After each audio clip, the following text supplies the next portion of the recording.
నమస్కారం అందరికీ. నా పేరు శివకుమార్ అమ్ల. ఈరోజు జస్టిస్ మూవ్‌మెంట్ ఆఫ్ ఇండియా వారి ఆధ్వర్యంలో నిర్వహించబడే నోయింగ్ అవర్ కాన్స్టిట్యూషన్ సిరీస్‌లో మనం హాజరై ఉన్నాం. ఈరోజు అంశం వచ్చేసి ఆర్టికల్ 39 సమాజంలోని భౌతిక వనరులు సమాన పంపిణీ. సో దీని గురించి చర్చించడానికి మనతో పాటు ఈరోజు ఉన్నారు దండి లక్ష్మీనారాయణ గారు. ఈ చర్చించాన్ని ముందుకు తీసుకెళ్లే ముందు మన జేఎంఐలో భాగంగా కాన్స్టిట్యూషన్ ఆఫ్ ఇండియా ఒక ప్రియాంబుల్ని చదవడం జరుగుతుంది.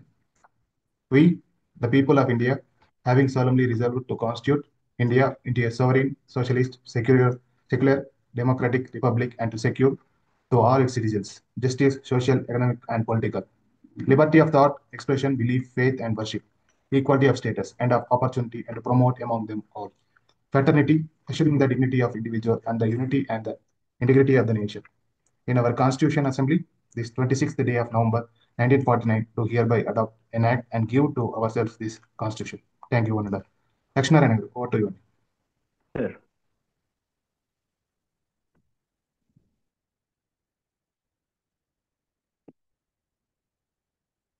జస్టిస్ మూమెంట్ ఆఫ్ ఇండియా సభ్యులందరికీ నమస్కారాలండి. ఇవాళ హలో వినబడుతుందా అండి? హలో వినపడుతుంది సార్, వినపడుతుంది. వినబడుతుంది కదా? ఎస్ సార్, వినపడుతుంది, మాట్లాడండి. రైట్. జాయిన్ అయిందా? సార్ జాయిన్ అయ్యాను సార్, మాట్లాడండి. Very good. సభ్యులందరికీ నమస్కారం అండి. ఇవాళ చాలా కీలకమైన సబ్జెక్టు, చాలా ముఖ్యమైనది. సామాజిక శ్రేయస్సును దృష్టిలో ఉంచుకొని అందుబాటులో గల సహజ వనరులపై యాజమాన్యం, నియంత్రణ సమాజంలో అందరికీ సమానంగా పంపిణీ చేయాలి. ఇది చట్టం. అయితే ఇవాళ ఉన్న పరిస్థితి దీనికి సంపూర్ణంగా భిన్నత్వంలో ఉంది.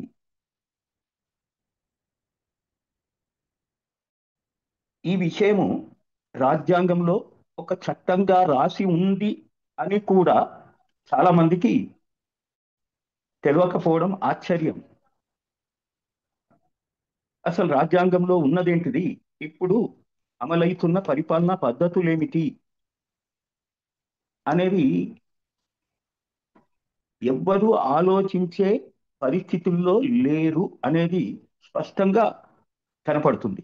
పరిపాలన అంటే పరిపాలన ఏంటిది, ఏ పద్ధతిలో పరిపాలన జరపాలి, ఎలా జరపాలి, ఏ పద్ధతుల్లో జరపాలి అనే అంశాలు ఏమీ లేకుండా కేవలము ఎన్నికల్లో ఏ పార్టీ మెజార్టీగా సీట్లు సంపాదిస్తుందో వాళ్ళు ప్రభుత్వము వాళ్ళ ఇష్టం వచ్చినట్టు వాళ్ళు పరిపాలన చేయడం, ఇది జరుగుతున్న అంశం. ఈ 39 ఆర్టికల్లో ఆర్టికల్ ఏ గురించి లాస్ట్ ఎపిసోడ్లో మనం విస్తారంగా మాట్లాడుకున్నాం.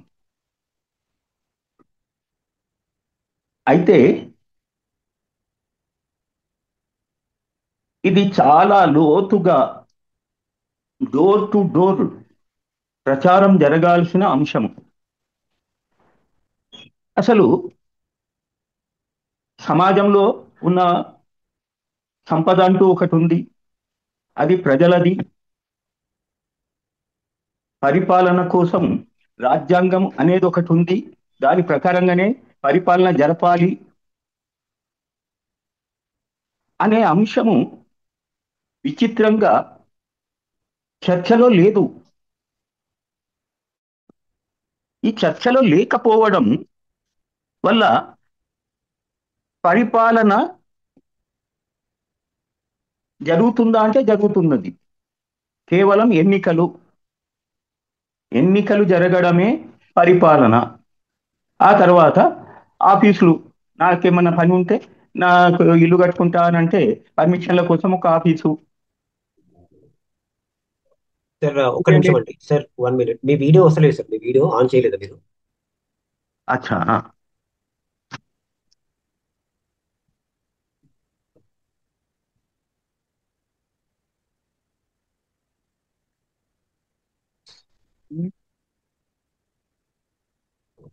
అవట్లేదండి. Okay sir. ఆడియో పక్కన వీడియో అని ఉంటుంది, దానికి క్రాస్ అని ఉంటుంది, దాని మీద క్లిక్ చేస్తే స్టార్ట్ అవుతుంది సార్. రావడం లేదు సార్. ఇది రావట్లేదు. Okay sir. ఆ, అనేది ఒక పద్ధతిలో ఉన్నది ఉండాలి అనేది ఏమీ లేకుండా ఒక అనాలోచితమైన పరిపాలన జరుగుతుంది. ఇవాళ మనం తీసుకున్న ఆర్టికల్ ఎంత విచిత్రమైంది, ఎంత బరువైంది. ఇది అసలు ఏంటిది? ఇది జరిగే పనా? ఇదో కొత్త విషయం వింటున్నాం మేము అనే అంశంలా ఉంది ఇది. సమాజంలో సంపద ఏంటిది? ఆ? ఆ వనరులన్నీ సమానంగా ప్రజలకు పంచడం ఏంటిది? ఇది జరిగే పనేనా? ఇది కని విని ఎరుగని విషయం కదా అనే పరిస్థితి. సమాజంలో ఉన్న సంపద ఏంటిది అనే అంశాలు కూడా ప్రతి గృహానికి పోయి చర్చించాల్సిన అవసరం ఉంటుంది. ఇప్పుడు అడవులు ఉన్నాయి, అది సమాజ సంపద. సముద్ర సంపద, భూగర్భ సంపద. భూమి ఒక పెద్ద ఉత్పత్తి సాధనం. అది ముక్కలు చెక్కలుగా చేసేసి కొందరి చేతుల లోపల ఎవళ్ళది వాళ్ళు వ్యవసాయం చేసుకునేలా, ఎవరిష్టం వచ్చింది వాళ్ళు పంటలు పండించుకోవడం, ఎవరిష్టం వచ్చింది వాళ్ళు ఉత్పత్తులు చేసుకోవడం, ఎవరు వచ్చినట్టు వాళ్ళు మార్కెటింగ్ చేసుకోవడం, దాన్ని ఎన్నికల ద్వారా ఎన్నికైన ప్రభుత్వాలు పన్నులు తీసుకోవడము, కొన్ని రూల్స్ తయారు చేయడము, ఆ రూల్స్ పబ్లిక్ అమలు చేయకపోతే ఫైన్లు వేయడము. మీ యొక్క శ్రేయస్సు కోసమే మేము ఈ రూల్స్ తయారు చేస్తున్నాము. హెల్మెట్ వేసుకోవాలి అనేది ఒక రూలు. ఆ హెల్మెట్ వేసుకోకపోతే జుర్మానా. ఎందుకు అనంటే మీ యొక్క సేఫ్టీ కోసమే మేము రూల్స్ తయారు చేస్తున్నాము. అలా ఏ రూల్స్ ఎవరు తయారు చేస్తున్నారో ఏంటిదో అనేది అసలు ప్రజలకు, ప్రభుత్వానికి అసలు మెజారిటీగా సంబంధం లేకుండా అమలవుతున్నది. మరి అలా ఈ రాజ్యాంగం లోపల సామాజిక శ్రేయస్సును దృష్టిలో పెట్టుకుని సమాజంలో ఉన్న వాళ్ళందరూ ఈ ఒక 145 కోట్ల మంది కలిస్తే సమాజం అవుతుంది. ఈ సమాజంలో ఉన్న సంపద అంతా అందరికీ సమానంగా పంచాలి అని అంటున్నారు. ఏంటిది? ఎట్లా పంచుతారు? ఇలా భారతదేశంలో ఉన్న వ్యవసాయానికి ఉపయోగపడే నాణ్యమైన భూమి 44 కోట్ల ఎకరాలు ఉన్నది అనేది ప్రభుత్వాలు ఇస్తున్న స్టేట్మెంట్. 44 కోట్ల ఎకరాలు. మరి ప్రజలు ఇక్కడ 1,45,000, 1,50,000 ఇంచుమించు కోట్లు. ఇక్కడ ఉన్న ఉపయోగానికి ఉపయోగపడే భూమి 44 కోట్ల ఎకరాలు. మరి 150 కోట్ల జనము అనంటే డివైడెడ్ బై 4 అనుకున్న ఇంచుమించు 40 కోట్ల కుటుంబాలు. 40 కోట్ల కుటుంబాలకు ఒక్కొక్క ఎకరం బస్తామా, ఎట్లా బస్తాము అనేది ఇది. ఈ పంచడము అనే దాన్ని ఈ 39వ ఆర్టికల్ సూచించడమే. ఉత్పత్తి పంపిణీ ఏ విధంగా జరిపి ప్రజలను ఈ ఉత్పత్తి పంపిణీలో ఏ విధంగా ఇన్వాల్వ్ చేయాలి, వారికి ఏ విధమైన నైపుణ్యం అందించాలి, ఏ పద్ధతుల్లో అందించాలి, దానికి అవసరమున్న కాలేజెస్ కానీ వసతులు కానీ దానికి అవసరమున్న ఇన్ఫ్రాస్ట్రక్చర్ ఎలా నిర్మాణం చేయాలి? వైద్యం కావచ్చు, విద్య కావచ్చు, వ్యవసాయ రంగం కావచ్చు, పరిశ్రమల రంగం కావచ్చు, ఇలా అనేక రంగాలను ప్రణాళికాబద్ధంగా రూపుదిద్ది ప్రతి కుటుంబంలో వారి వారి ఇంట్రెస్ట్ అనుసారం వాళ్ళు ఏదో నైపుణ్యాన్ని ఎంచుకొని నైపుణ్యము ప్రకారంగా వాళ్ళకు ప్రోత్సాహం ఇవ్వడం ద్వారా ఈ పార్టీకే ఉన్న నైపుణ్యాన్ని ఎలా వినియోగించుకోవాలి, అవసరమున్న కొత్త నైపుణ్యాన్ని ఎలా పెంపొందించాలి, అలా ప్రణాళికాబద్ధంగా సమాజంలో ఉన్న ఈ వనరులు ప్రభుత్వ నాయకత్వం ద్వారా ఉత్పత్తి పంపిణీ విధానాలని ప్రణాళికాబద్ధంగా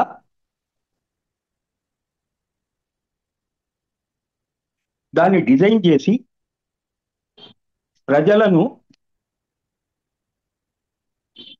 ఏ రంగాల లోపల ఎంతమందిని రిక్రూట్ చేయాలి, వాళ్ళ పని గంటలు ఎంత అందించాలి, 2 గంటల 3 గంటల,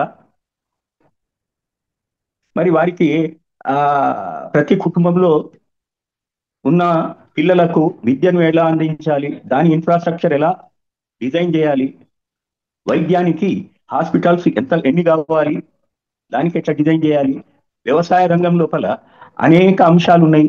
వాటి యొక్క ఉత్పత్తులు, వాటిని పంపిణీ విధానము, దానికి అవసరమున్న నైపుణ్యాలు, ఆ నైపుణ్యానికి సంబంధించిన ఎడ్యుకేషన్, దానికి సంబంధించిన అంశాలు, రీసెర్చ్ వింగ్స్, సేవా రంగాలు, ఇవన్నీ ప్రణాళికాబద్ధంగా ఎవరి ద్వారా జరగాలి? ప్రభుత్వం ద్వారా అయితేనే సాధ్యమవుతుంది. ఇవాళ ఉన్న పరిస్థితి పద్ధతి ప్రకారంగా జరగడం అసాధ్యం అనేది ఇవాళ మనకు స్వతంత్రం వచ్చి 75 సంవత్సరాలు దాటిపోయింది. ఈ 75 సంవత్సరాల లోపల అది సాధ్యం కాదు అనేది తేలిపోయింది. ఎందుకంటే మొత్తం ప్రైవేటు వైపుకు ప్రయాణం చేస్తున్నది మొదటి నుంచే. కొంతకాలం వరకు ఇది నెహ్రూ స్వాతంత్రం వచ్చిన కొన్ని సంవత్సరాల వరకు ప్రభుత్వ రంగాలు కొన్ని పరిశ్రమల లోపల ప్రభుత్వ రంగాలు నెలకొన్నాయి. ఆ తర్వాత వ్యవసాయానికి నీటి వనరుల కోసం కొన్ని ప్రాజెక్టులు ప్రభుత్వం ద్వారా నిర్మాణాలు జరిగినాయి. ఆ తర్వాత రవాణా వ్యవస్థ, అలా కొన్ని ప్రభుత్వాల ద్వారా నెహ్రూ హయాం వరకు, ఆ తర్వాత కొంతకాలం వరకు జరిగి, ఆ తర్వాత అప్పటి నుంచే ప్రైవేటు చేయడం ద్వారానే కరెక్ట్, ప్రైవేటే కరెక్ట్ అని చెప్పి ప్రచారం చేస్తూ ఇవాళ మొత్తం ప్రైవేట్ వైపుకు తీసుకెళ్లడం జరుగుతున్నది. మరి ప్రైవేట్ వైపుకు తీసుకెళ్లడం జరుగుతున్న క్రమము లోపల ఏ ఒక్క పార్టీ కూడా, ఏ ఒక్క ప్రజా సంఘం కూడా, ఏ ఒక్క స్కాలర్ అని ఏ ఒక్కరు కూడా ఇది రాజ్యాంగ వ్యతిరేకం కదా, రాజ్యాంగంలో మనం పొందుపరుచుకున్నది ఇది కదా అనే ప్రశ్న ఏ పార్టీ నుంచి కానీ, ఏ ప్రజా సంఘాల నుంచి కానీ, ఏ మేధావి వర్గం నుంచి కానీ అసలు ఈ చర్చనే లేదు. ఈ చర్చనే లేనప్పుడు సమాజంలో ఉన్న సంపద, సమాజ శ్రేయస్సును దృష్టిలో పెట్టుకొని అందరికీ సమానంగా పంచాలే అనే అంశం అంటూ ఒకటి ఉంది అని ఈ అంశము చర్చకే రాకుండా, అసలు ప్రభుత్వంలో ఉన్న వాళ్ళకు కూడా వాళ్ళ దృష్టికి వచ్చిన దాని గురించి దాని ఊసే తీయకుండా ప్రైవేట్ వైపుకు తీసుకుపోవడం జరుగుతున్నది. ప్రైవేట్ వైపుకు తీసుకుపోయినప్పుడు ప్రైవేట్ వాళ్ళు సమాజాన్ని దృష్టిలో పెట్టుకొని ఉత్పత్తి చేస్తారా? సమాజాన్ని దృష్టిలో పెట్టుకొని ప్రజలందరికీ అందేలా పంపిణీ వ్యవస్థను ఏర్పరచగలరా? ఇది ప్రైవేట్ వల్ల సాధ్యమవుతుందా? ప్రైవేట్ పద్ధతి లోపల పరిపాలన చేయాలి అనేది రాజ్యాంగంలో రాసి ఉందా?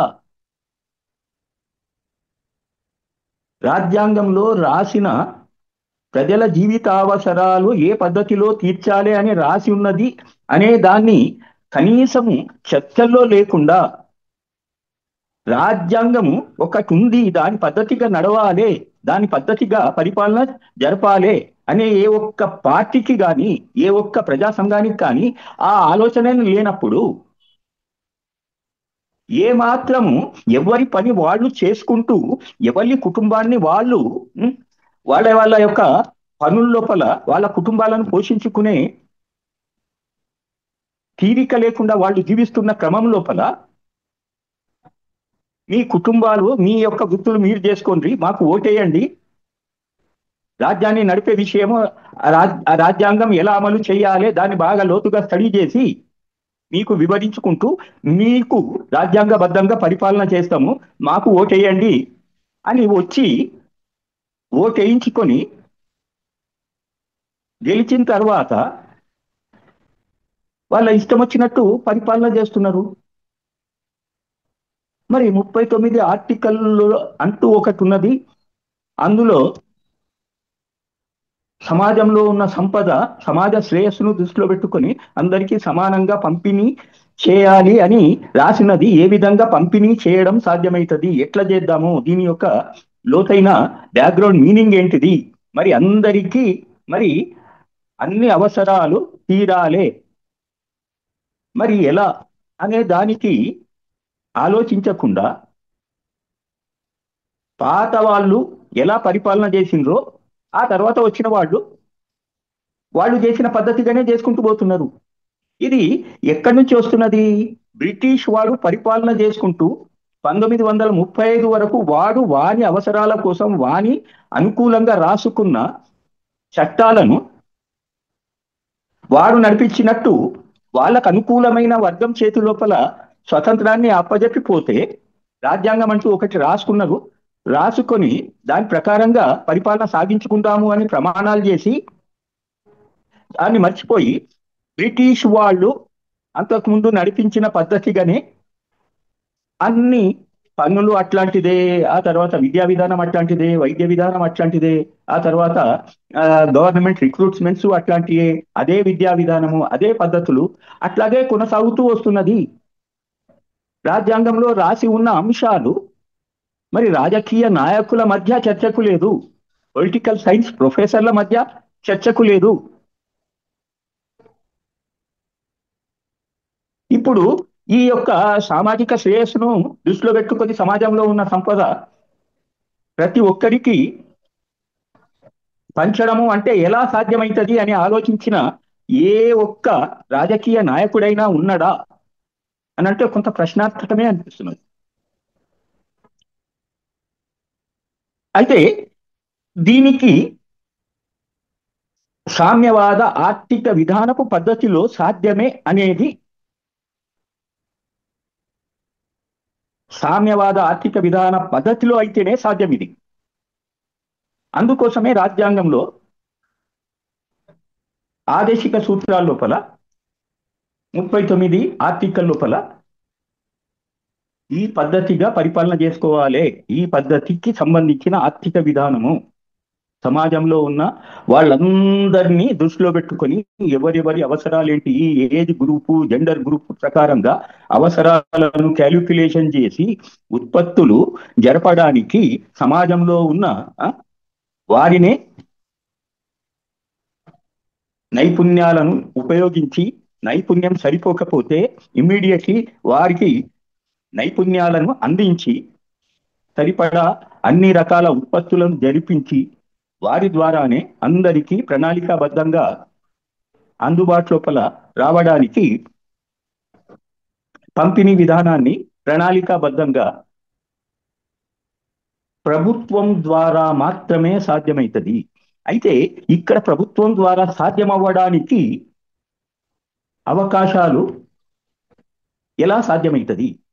సమాజంలో ఉన్న సంపద కంప్లీట్గా ప్రభుత్వ పరం చేసి కుటుంబానికి అవసరమున్న అవసరాలకు తగ్గట్టు అందేలా ఉంచడం, మిగతా సంపద మొత్తం ప్రభుత్వ నాయకత్వంలో ఉండడం ద్వారా మాత్రమే సాధ్యమవుతుంది.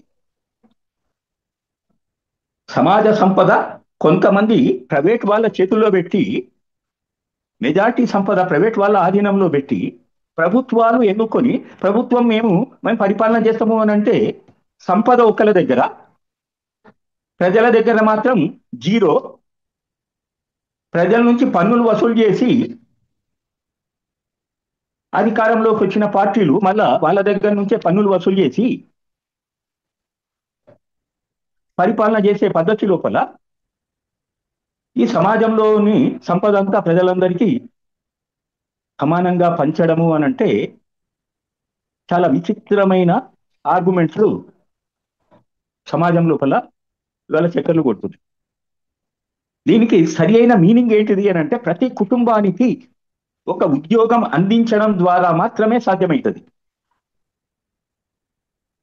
వ్యవసాయ రంగంలో, పారిశ్రామిక రంగంలో, ఆ తర్వాత సేవా రంగాల లోపల ఎన్ని రంగాలు ఉన్నాయో అన్ని రంగాల లోపల ప్రతి కుటుంబానికి ఒక ప్రభుత్వ ఉద్యోగం అందించి ప్రణాళికాబద్ధంగా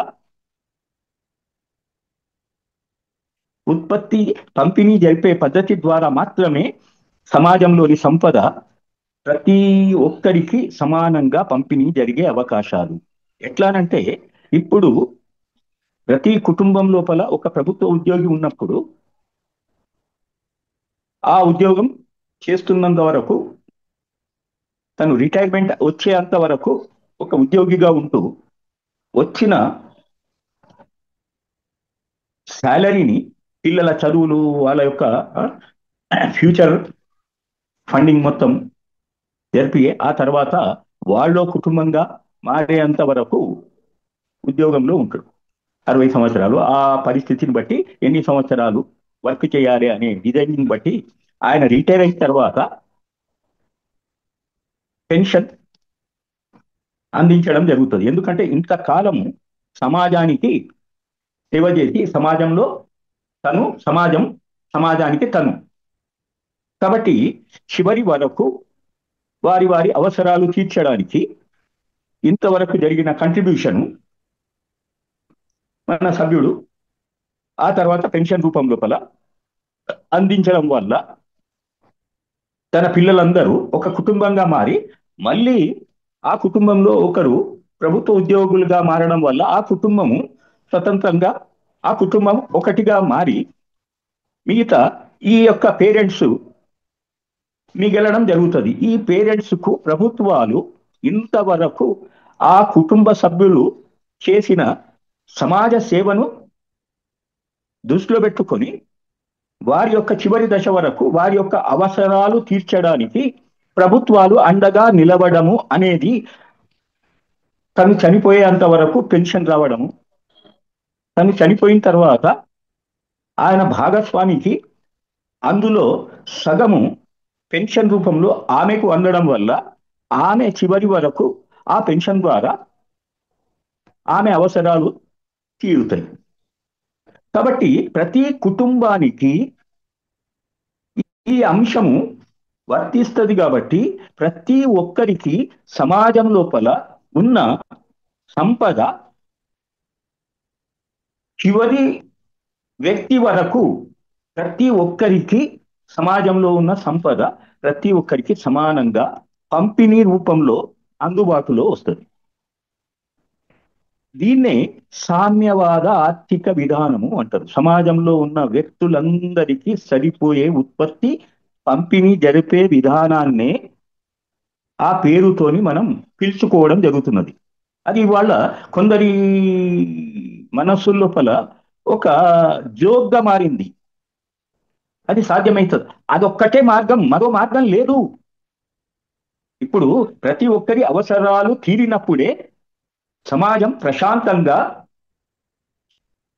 ఆ తర్వాత సోదర భావంతో తోటి సౌభాతృత్వంతో సమాజం సస్యశ్యామలంగా శాంతిగా ప్రతి ఒక్కరి హక్కులు అవసరాలు న్యాయము అన్ని అంది దేశం దినదినాభివృద్ధి చెందుతుంది. Thank you sir. మనం ఇప్పుడు క్వశ్చన్స్ తీసుకుందామా పార్టిసిపెంట్స్ నుండి? రైట్ సార్, అందరికీ పార్టిసిపెంట్స్ అందరికీ వినపం అండి. మీరు ఏమైనా క్వశ్చన్స్ ఉంటే లైక్ మనకి ఇప్పుడు ఉన్నటువంటి ఏదైతే మనం ఆర్టికల్ డిస్కస్ చేస్తున్నామో 39 క్లాస్ బి గురించి క్వశ్చన్స్ ఏమైనా ఉంటే మీరు అన్మ్యూట్ చేసుకొని సార్ని అడగొచ్చండి.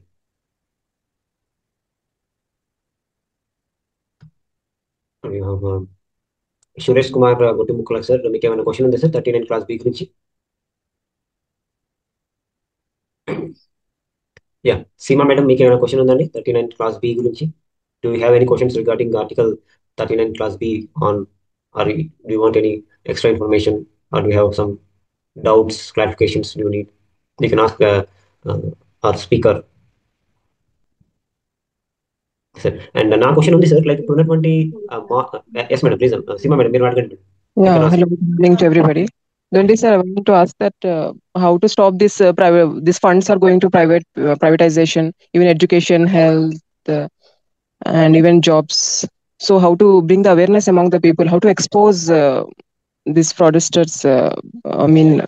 It is going to expand completely in the society, state and nation. So how to bring the awareness among the people? Shall we put the programs whenever the fund has been released, how much they are taking part in this? So how to bring awareness among the people? I want to know those steps. Thank you. Okay, madam. Can I speak in Telugu? చెప్పండి sir. అయితే madam, ఇప్పుడు funds అనేది ప్రజల నుండే వస్తున్నది. ప్రజలకు ఎక్కడి నుంచి వస్తున్నది? వాళ్ళు వాళ్ళ వృత్తులు చేయడం ద్వారా వాళ్ళ నుంచి వస్తున్న ఉత్పత్తి నుంచే ఫండ్స్ రేజ్ అవుతున్నాయి. వాళ్ళ నుంచి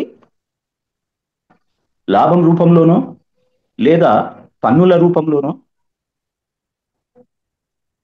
ప్రభుత్వాలకు ఫండ్స్ వస్తున్నాయి.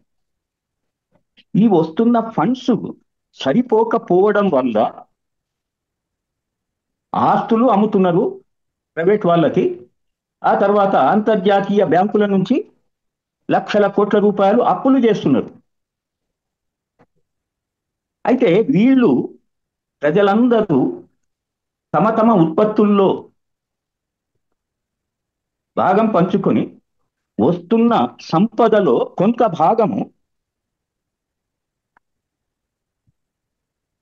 వ్యాపారం రూపంలో కావచ్చు, లాభాల రూపంలో కావచ్చు, ఇతరత్ర అనేక రూపాల లోపల కొంతమంది బడా పెట్టుబడిదారుల దగ్గరికి సెంట్రలైజ్ అవుతున్నది. అయితే ఇక్కడ ప్రభుత్వాలు మళ్ళీ ప్రజల మీద ఆధారపడి పన్నులు వసూలు చేయడం వల్ల ఈ వచ్చిన ఫండ్స్ దేనికి సరిపోకపోవడం వల్ల ఇవాళ ఉన్న పరిస్థితి. అయితే ఇప్పుడు ఈ పద్ధతి వల్ల ఏమైతున్నది? కొంతమంది ప్రైవేట్ వాళ్ళ దగ్గర సెంట్రలైజ్ అవుతున్నది. వచ్చిన లాభం అంతా వాళ్ళ దగ్గర లాక్ అయిపోయి సమాజానికి ఉపయోగపడతలేదు. అదే ఇప్పుడు ఈ ప్రజలందరూ దేశంలో ఉన్న ప్రతి ఒక్కరూ ఏదో విధంగా ఏదో ఒక ఉత్పత్తిలో పాలు పంచుకుంటున్నారు. దాని ద్వారానే ఇవాళ లక్షల కోట్ల రూపాయల సంపద ఇవాళ కొంతమంది దగ్గరనే ఉన్న వాళ్ళు ఇస్తున్న స్టేట్మెంట్ ప్రకారంగానే 50% కేవలం 1% ప్రజల దగ్గరనే సెంట్రలైజ్ అయ్యి ఉన్నది అనేది. ఇది ఎక్కడి నుంచి వచ్చింది? ప్రజలు ఉత్పత్తిలో పాలు పంచుకోవడం ద్వారానే వచ్చిన సంపద వాళ్ళ దగ్గర ఏదో విధంగా ఇప్పుడున్న సిస్టమ్ ద్వారా వాళ్ళ దగ్గర సెంట్రలైజ్ అవుతున్నది.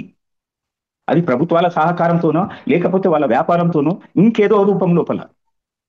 కాబట్టి ఈ సంపద ఇవాళ రాజ్యాంగంలో రాసిన ప్రకారంగా ఆ పద్ధతి కాకుండా ఆ సంపద అంతా కేవలం ప్రభుత్వం దగ్గరనే సెంట్రలైజ్ అయినప్పుడు ఇక్కడ ప్రజల నుంచి పన్నులు తీసుకోకుండా ఆ సంపద ద్వారానే ప్రతి ఒక్కరి యొక్క అవసరాలు, నివాస గృహం కావచ్చు, విద్య కావచ్చు, వైద్యం కావచ్చు, ఇతరత్ర ఎన్ని అవసరాలు ఉన్నాయో అన్ని అవసరాలు ఈ పద్ధతి ద్వారా ఇప్పుడు ప్రైవేట్ వాళ్ళ దగ్గర ప్రజలు చేస్తున్న కృషి నుంచి వస్తున్న సంపద వాళ్ళ దగ్గర సెంట్రలైజ్ కాకుండా ప్రభుత్వం దగ్గర సెంట్రలైజ్ అయినప్పుడు ఇక్కడ ప్రభుత్వము పవర్ఫుల్ గా ఉంటది. ప్రజల యొక్క అవసరాలు అన్ని తీరి ప్రజలు ప్రభుత్వము రెండు పాదాలుగా రెండు కళ్ళుగా సమాజం దినదినాభివృద్ధి చెందుతుంది. అయితే ఈ విషయాలు మనలాంటి వాళ్ళము లోతుగా ప్రజలకు వాళ్లకు అర్థమయ్యే భాషలో, అర్థమయ్యే రీతిలో, అర్థమయ్యే సామతంలో, అర్థమయ్యే పాటల రూపంలో, అర్థమయ్యే కళారూపాల లోపల అర్థం చేయించాల్సిన అవసరం ఉంది. ఇది అవసరం. ఇప్పుడు ఈ పద్ధతి లేకుండా మరో పద్ధతి ద్వారా సాధ్యం అవ్వదు. ఇవాళ ప్రజలు చేస్తున్న కృషి నుంచి వస్తున్న సంపద కొంతమంది దగ్గర సెంట్రలైజ్ అవుతున్నది. 1% పీపుల్స్ దగ్గరనే 50% వెల్త్ సెంట్రలైజ్ అవుతున్నది అని చెప్పి ప్రభుత్వాలే కదా స్టేట్మెంట్స్ ఇస్తున్నాయి. ఆ సంపద ప్రభుత్వం దగ్గర ఉన్నప్పుడు ఈ ప్రాబ్లం సాల్వ్ అవుతుంది కదా మేడం. ఇది రాజ్యాంగంలో ఉన్న సారం అండి. చెప్పండి మేడం, ఇంకేమన్నా డౌట్? ఇది ప్రజలకు అర్థం కాకుండా అమలు అవ్వడం అసాధ్యం అండి. Thank you Seema ma'am. Sir నాదొక క్వశ్చన్ ఉంది. అంటే ఇప్పుడున్నటువంటి మార్కెట్ ఎకానమీలో మరి ఇది భౌతిక వనరుల సమాన పంపిణీ అనేది అది ఒక లైక్ కలగానే మిగిలిపోద్ది అనిపిస్తా ఉంది. మరి దీని ఒక ప్రాక్టికల్ గా చేయాలంటే ఎలాంటి ప్లాన్ ఆఫ్ యాక్షన్ ఎలా ఉండాలంటారు? ప్రభుత్వం దగ్గర కావచ్చు, లేదంటే జనాలుగా మన నుంచి డిమాండ్ ఎలా వస్తే బాగుంటుంది? ఇది ప్రజలు మీ వెనకాల లేకపోతే అసాధ్యం. ప్రజలే దీనికి.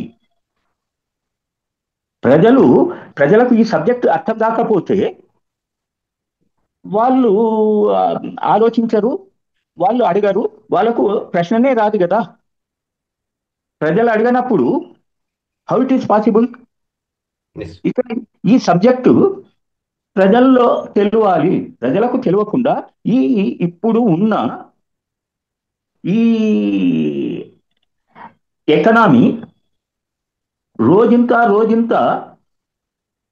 అది యుద్ధాల వైపుకే పోతున్నది. యుద్ధాలు ఎందుకు జరుగుతున్నాయి? నాకే కావాలి, మొత్తము నాదే ఉండాలి, నేను చెప్పినట్టే నడవాలి అని ఎవరికి వారు ఈ ఆలోచన వల్ల యుద్ధాల రూపంలో పోయి మిమ్మల్ని ఎరాడికేట్ చేసేసి మీ దగ్గర ఉన్న సంపదను నేను గుంజుకోవాలి అనే సైడ్ వెళ్ళిపోతున్నది. ఈ ఆలోచన ఎక్కడి నుంచి వచ్చింది? ఈ ఆర్థిక విధానపు గుణగణాల నుంచి. ఈ ఆర్థిక విధానం ఏంటిది? ఎవరిది వాళ్ళు ఉత్పత్తి చేసుకొని మార్కెటింగ్ చేసుకొని వచ్చిన లాభము తన ఖజానాలో వేసుకొని తనే అనుభవించాలి. సమాజం ఎట్లన్నా పోని, సమాజంతో సంబంధం లేదు. మరి సమాజం నుంచి వస్తున్నది తను లాక్ చేసుకోవడం వల్ల ఎవరి బలము ఎట్లా ఉంటే, ఏ దేశం యొక్క బలం ఎట్లుంటే, ఏ పద్ధతుల్లో ఎట్లా ఉంటే ఎవరికి వారు ఈ యొక్క పద్ధతి లోపల వాళ్ళు లాక్ చేసుకుంటున్నారు. ఒకవైపు సంపద కూడబడుతున్నది, ఒకవైపు దరిద్రం కూడబడుతున్నది. ఈ దరిద్రానికి సంపదకు మధ్య ఘర్షణ. అదే ప్రపంచ యుద్ధాల వైపుకు పోతుంది. చెప్పండి ఇంకేమన్నా. అంటే ఇప్పుడు ఫర్ ఎగ్జాంపుల్ సార్, మనకు 1990s తర్వాత జరిగినటువంటి ఎల్పిజి రిఫార్మ్స్ అని అనుకుంటే, లిబరలైజేషన్, ప్రైవేటైజేషన్, గ్లోబలైజేషన్ అని చెప్పేసి మరి ఇలాగ మనం ప్రైవేట్ పరం చేసుకుంటూ వెళ్తూ ఉంటే మరి ఇది భౌతిక వనరులను సమాన పంపిణీ ఎలా జరుగుతుంది? ఇందాక సీమా మేడం గారు అడిగిన క్వశ్చన్ అలాంటిది. ఉదాహరణకి ఒక పెద్ద మల్టీనేషనల్ కంపెనీ ఉందనుకోండి, దానికి ప్రభుత్వం అనేది సంవత్సరానికి సంవత్సరానికి ₹1, ₹2 దానికి అడవుల్ని, ప్రభుత్వ స్థలాల్ని కూడా వాళ్ళకి అక్కడ నిర్మాణాలు చేసుకోవడానికి పర్మిషన్ ఇస్తా ఉంది ప్రభుత్వం. మరి ఇది కాంట్రడిక్టింగ్ గా ఉంది ఆర్టికల్ కి, అంటే మరి ప్రభుత్వం చేసే పనులకి. మరి దీన్ని ఎలా చూడాలి? దీన్ని క్వశ్చన్ చేయాల్సింది ఎవరు? ప్రజలు కదా. ఇప్పుడు ప్రజలు క్వశ్చన్ చేస్తేనే కదా ఇది పరిష్కారం అయ్యేది. ఇలా రాజ్యాంగంలో రాసుకున్న ప్రకారంగా పరిపాలన జరగాలి అనేది అటు రాజకీయ నాయకులు ఆలోచించాలి, ఇటు ప్రజలు ఆలోచించాలి. ఇది ఎప్పుడు సాధ్యమవుతుంది? ఇటు ప్రజలకు తెలవాలి సమాచారం, ఇటు రాజకీయ నాయకులకు తెలవాలి. దీనికి సింపుల్ గా ఒక ఆటనే ఉంది. ఆడే వాళ్ళందరికీ ఆ రూల్స్ రెగ్యులేషన్స్ తెలవాలి. చూసి ఆనందించే ప్రేక్షకులకు కూడా ఆ రూల్స్ అండ్ రెగ్యులేషన్స్ అన్నీ తెలిస్తేనే ఆటను చూసి ప్రేక్షకులు ఆనందిస్తారు. ఆట ఆడేవాళ్ళు సక్రమంగా ఆ రూల్స్ ప్రకారంగా ఆడి విజేత ఎవరో పరాజేత ఎవరో తెలుస్తుంది.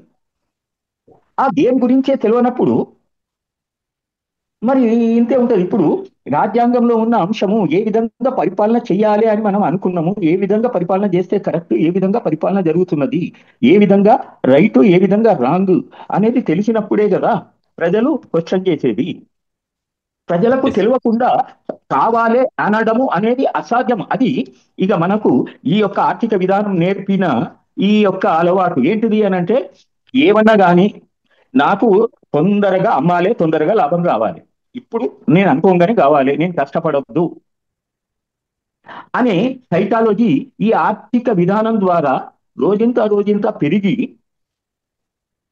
ఇప్పుడు ఇది వింటేనే చికాకు, ఇది సాధ్యం కాదు, ఇది పిచ్చి మాట. ఇప్పుడు జరుగుతున్న మాట ఏంటిది? అంత అరాచకమే కదా. దీనికి కారణం ఇప్పుడు అమలవుతున్న ఆర్థిక విధానం ఈ పద్ధతే కదా.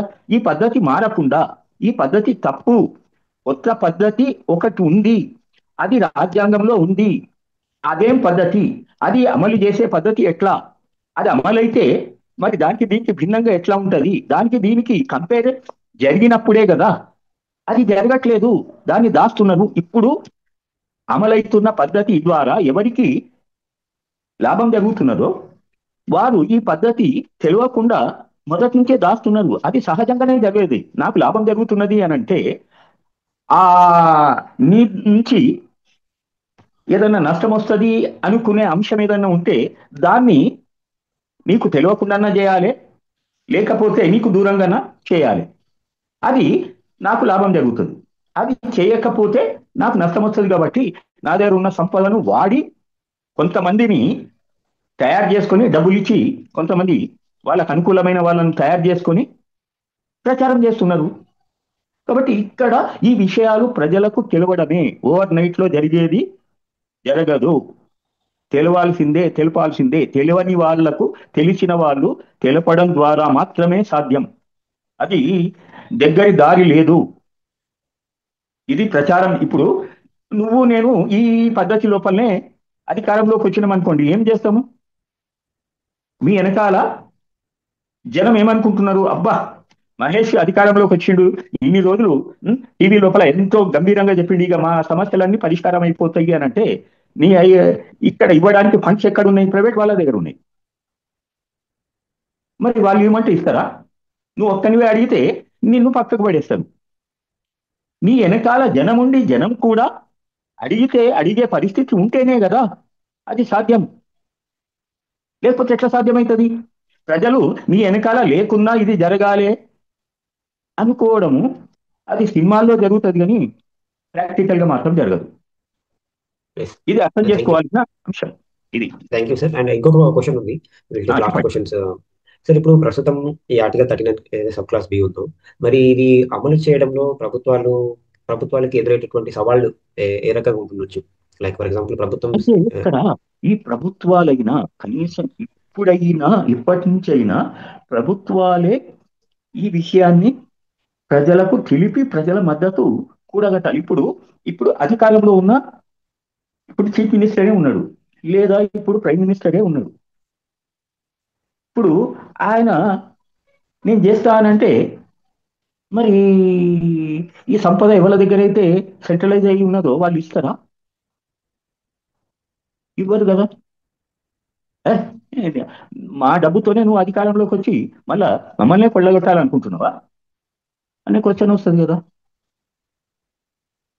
ఇప్పుడు కార్పొరేట్ వాళ్లకు అనుకూలమైన వాళ్ళని కార్పొరేట్ వాళ్ళే పరోక్షంగా ఎన్నుకోవడం జరిగింది. ఈ విషయాలు ప్రజలకు తెలియకుండా, ప్రజలు డిమాండ్ చేయకుండా సాధ్యం కాదు.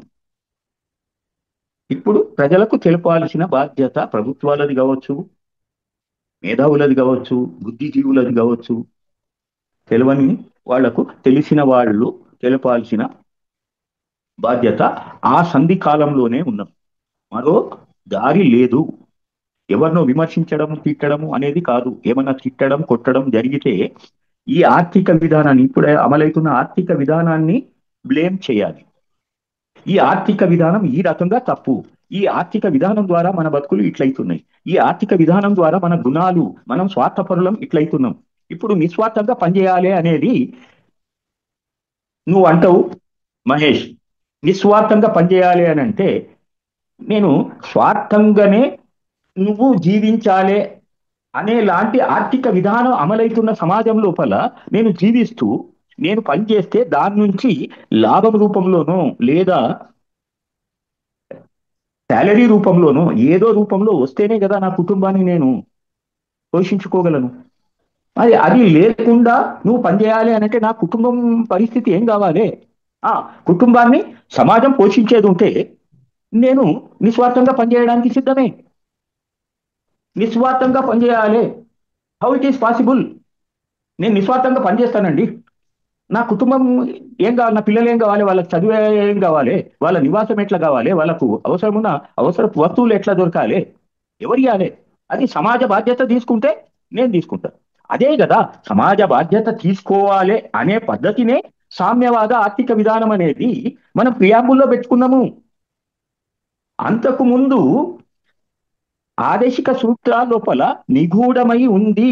ఆర్టికల్ 38, 39, 40, 47, 48 ఆర్టికల్స్ లో పొందుపరచబడి ఉంది. దాన్ని ఇందిరాగాంధీ హయాం లోపల బయటికి తీసి ప్రియాంబుల్ లోపల పెట్టింది. అంతేగాని ఆమెకు బుర్రలో వచ్చి ఆమె ఏదో దేవత అయినట్టు కాదు కదా. దాంట్లో ఉన్నదాన్ని బయటికి తీసి పెట్టింది. సెక్యులరు, సోషలిస్టు అనే పదాలు. మరి అప్పుడు ఎందుకు పెట్టలేదు అని అంటే మరి ఆయనకు ఆ ఐడియా రాలేదేమో ప్రియాంబుల్లో పెట్టాలి అని. ఆదేశిక సూత్రాల్లో పెట్టిండ్రు. కొంతమంది జనాలు మరి మాకు నష్టం జరుగుతుంది అని చెప్పి అవి ఆదేశాలే, అది అమలు చేయొచ్చు చేయకపోవచ్చు అని చెప్పి రాజకీయ నాయకులకు వాళ్లకు అనుకూలంగా తయారు చేసుకొని వాళ్ళ ఫండ్స్ ఇచ్చి పరిపాలన సాగిస్తున్నారు. అట్లా అనుకోవచ్చు కదా.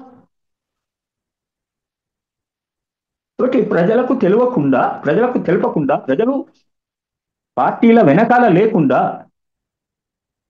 సామ్యవాద ఆర్థిక విధాన పద్ధతి అమలు జరగకుండా సమస్యనే లేదు. లక్షల కోట్ల రూపాయలు కొంతమంది దగ్గర ఏ నైతిక ఆధారంగా అది కరెక్ట్ అనేది సమర్థిస్తారండి?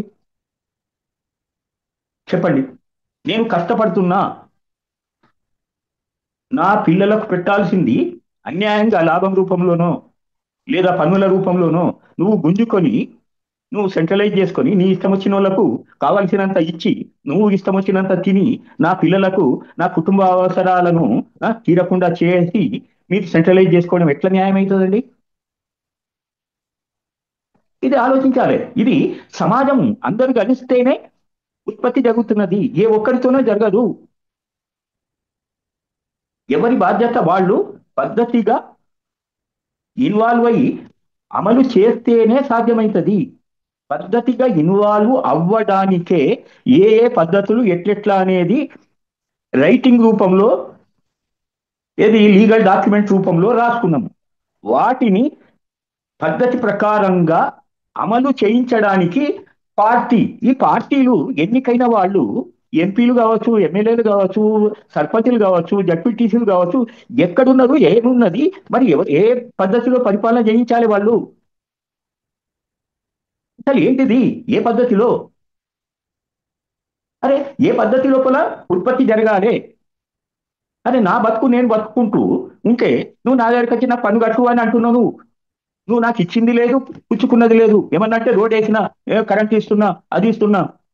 అరే ఇప్పుడు నా బతుకు నేను బతుకుతుంటే కొంత రౌడీ మూకలు వచ్చి ఇది ఇయ్యు అని చెప్పి బెదిరించి తీసుకున్నట్టే అది కరెక్ట్ ఎట్లయితుంది? దానికి దీనికి తేడా ఏమున్నది?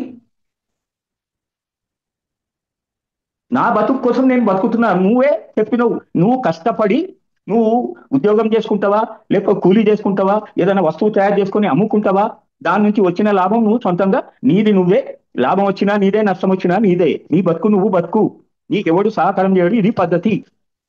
నువ్వు ఉత్పత్తి చేసుకో, లాభం తీసుకొని ఆ లాభంతో బతుకు అంటున్నావు. మరి నా బతుకు నేను బతుకుతుంటే నువ్వు వచ్చి "ఏయ్, దీనికి ఇయ్యు" అని పన్ను రూపంలో గుంజుకుంటున్నావేంది? ఇది ఎట్లా న్యాయం అవుతుంది? ఏమన్నంటే పరిపాలన చేస్తున్నా నేను. ఏం పరిపాలన చేస్తున్నావు? రోడ్లు వేస్తున్నావు అంతే. రోడ్లు వేయడానికి మరి రాజ్యాంగంలో అట్లా రాసున్నదా? ఏ ఆర్టికల్లో ఉందండి పన్నులు వసూలు చేసుకొని పరిపాలన చేయాలని? ఎంత పన్నులు వసూలు చేయాలి? లాభం ఎంత తీసుకోవాలి? దానికి ఒక ప్రమాణం ఉందా? ఏమన్నా ఇంత లాభము, ఇంత నాకు గిట్టుబాటు అయింది, ఇంత లాభం తీసుకోవాలి అనేది ఏ గవర్నమెంట్ అన్నా ఏదన్నా బోర్డు రాసిందా? ఉన్నదా? సాధ్యమా? ఇది ఇంకేమన్నా డౌట్స్ ఉంటే డిస్కస్ చేద్దాం. ఎస్ సార్, ఇంకా మనకి పార్టిసిపెంట్స్ నుంచి ఇంకేమైనా క్వశ్చన్స్ కానీ డౌట్స్ ఉంటే మీరు అన్మ్యూట్ చేసుకొని అడగొచ్చు, ఆరెంజ్ మనం క్లోజ్ చేసుకోవచ్చు మీటింగ్. నాకు క్వశ్చన్స్ ఏమి లేనట్టున్నాయి సార్, మనం క్లోజ్ చేద్దాం. Thank you Lakshminarayana sir, thank you very much. మరో జస్టిస్ మూవ్మెంట్ ఆఫ్ ఇండియా వారు నిర్వహిస్తున్నటువంటి నోయింగ్ అవర్ కాన్స్టిట్యూషన్ సిరీస్ లో భాగంగా ఇది ఎపిసోడ్ 7 సంబంధించింది.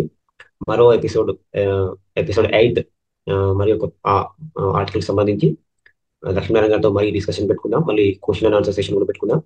వారు రాజ్యాంగ అవగాహన వేదిక అనేటటువంటి ఒక సంస్థను నడిపిస్తా ఉన్నారు. వారు 3 పుస్తకాలను కూడా రాయడం జరిగింది. మన సభ్యులందరూ కూడా పుస్తకాలను తెప్పించుకొని చదివితే మనకు కూడా అవగాహన వచ్చేటటువంటి అవకాశం ఉంటుంది. ప్రశ్నలు కూడా మనము ఇంకొంచెం మీద మదన మంటారు గారు ఆలోచించి అడిగేటటువంటి అవకాశం ఉంటుంది. సో మరో ఎపిసోడ్ లో మళ్ళీ కలుసుకుందాం. అంతవరకు సెలవు, నమస్కారం. భారత రాజ్యాంగం ఒక విశ్లేషణ అనే బుక్స్ చదవండి, మీకు కూడా ఒక ఐడియా వస్తుంది. రాజ్యాంగం గురించి ఐడియా లేకుండా మనం చర్చించడము అనేది అది సంపూర్ణంగా అర్థమయ్యే అవకాశాలు తక్కువ అవుతాయి. షూర్ సార్, తప్పకుండా. సభ్యులందరికీ మా విన్నపం అండి, సార్ రాసినటువంటి ఏదైతే ఉందో చిన్న బుక్లెట్, అది మనకి సామాన్యులకు కూడా అర్థమయ్యేటట్టు విశ్లేషణ చేయడం జరిగింది. భారత రాజ్యాంగం ఒక విశ్లేషణ.